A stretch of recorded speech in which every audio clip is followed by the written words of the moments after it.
Hello everyone, welcome to English Shorthand classes. Exercise 17. Get ready for the dictation. Dictation will be start in 5 seconds.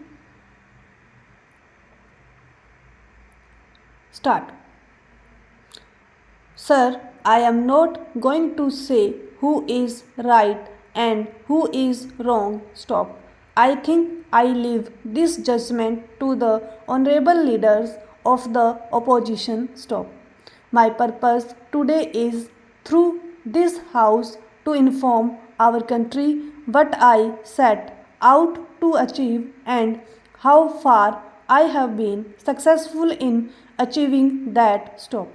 The purpose, the basic thrust of all policies of our country as I see it is to set in motion processes which would enable us to leapfrog in the race of social and economic change so that we can get rid of chronic poverty which still afflicts millions and millions of our people. Stop.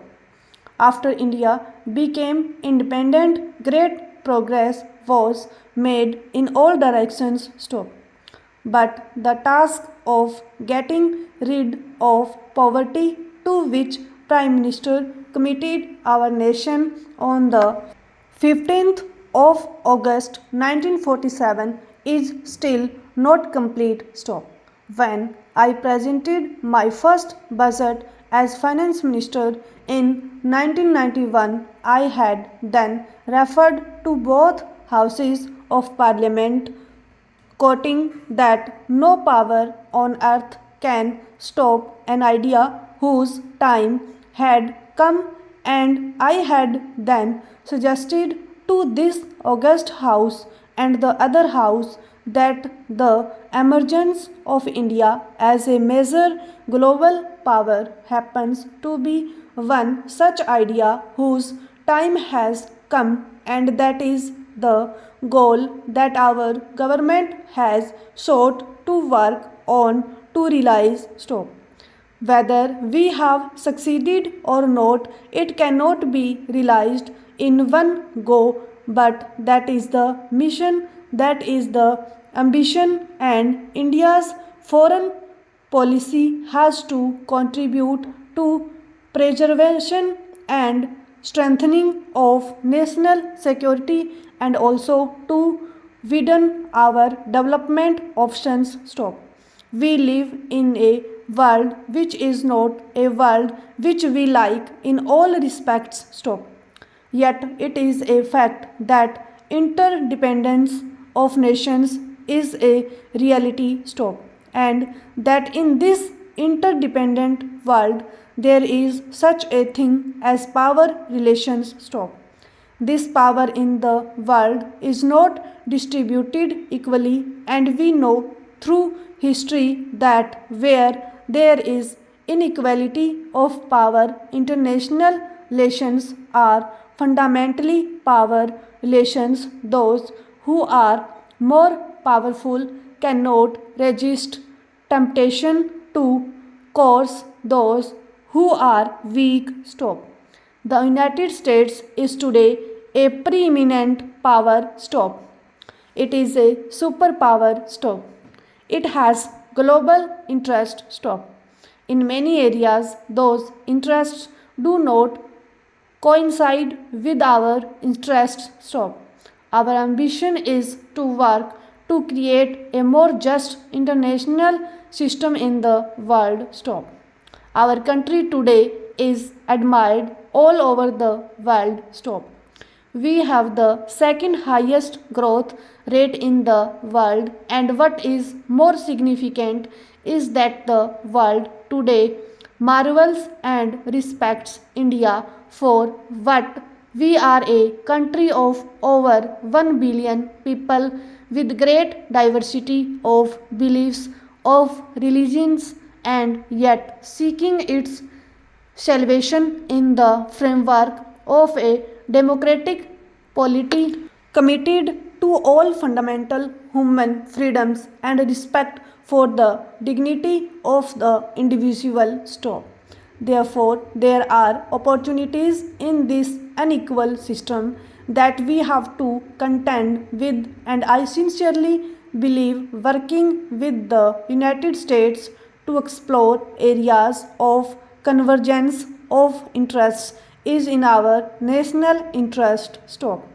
This does not mean that we endorse everything that the United States does, but in an interdependent world in which the United States counts for what you all know, we have to do business, and therefore my effort has been in this visit to help create an international environment which is more supportive of India's development efforts and which in the process widens our development options. Stop.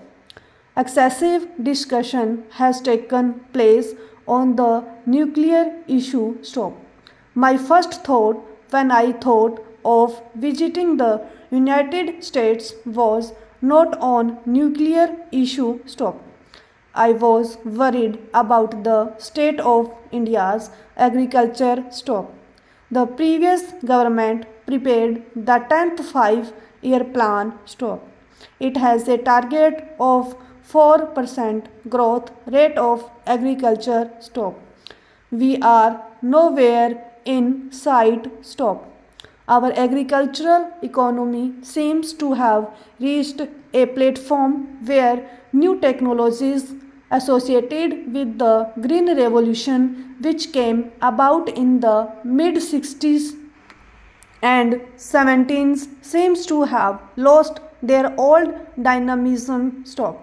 And therefore, I thought this is an opportunity to use the tremendous advances in human knowledge in biotechnology and related fields to see if we can revitalize our research institutions, our agricultural universities, our extension centers, and that is what is reflected in the joint statement, and I attach great importance to its role in modernizing and expanding the horizons for India's agricultural economy. Stop. Therefore, please do not concentrate only on the nuclear issue. Stop. Then there is this tremendous infrastructure bottlenecks. Stop. The tragedy of Mumbai is very much before us. Stop.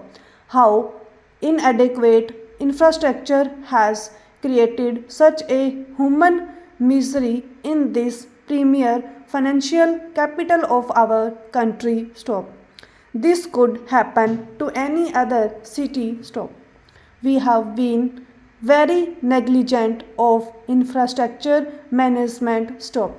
I have calculated that we need at least 150 billion worth of investment in the next 7 or 8 years if we have to modernize our infrastructure, if we have to realize our ambitions of moving on to a growth rate of 8 to 10%. Stop.